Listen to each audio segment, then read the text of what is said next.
What's up? It's Nicole. Today we're going to talk about school ratings. I live in an area where schools are really great. You can throw a rock and hit a 9 or a 10. And I am helping people relocate that are turning down areas that are nearby because the school is like 6 or a 5, and so they won't move. And I totally get it, right? I decided that I needed to figure out what the heck these ratings meant, and I was totally surprised by what I found. I know there are lots of people out there that are way better consumers than I am, but I was completely guilty of taking them at face value because I don't know, I ain't got time for that. You see a 6, it's like, okay, well, that's not good enough. In terms of grade, a 6 out of 10 is a D, right? And so that's what we're all thinking. But anyway, when I dug in, there are 3 things that I found out that were really, or something to think about, in my opinion. So the first thing is that when you're using those big search engines for real estate, and we just assume that all that data is correct. Well, it's not always right. And the second thing is that I assumed that it was completely based on test scores. And in some states, that's true. But in the state of California, it is a summary rating. And so I dug into what that meant. There's like ethnicity factors, income factors. And so what that kind of means is that, take the general population of a school and take the majority of the students who are doing fine and they're getting a 9 out of 10. And then there's maybe a minority population that are having a really hard time with the tests, and so they get a much lower rating, like a 5 out of 10, and that drags the overall score down.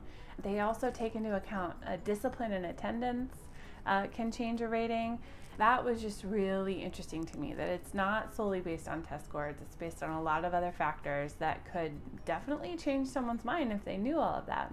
The other thing that I found out was that they consider between a 4 and a 7 is actually average. I know a lot of people, myself included, anything lower than a 6 and lower is like absolutely not. So the last thing that I discovered was really that, I'm no expert, but I know a lot of people who are, and I have an awesome tribe on social media.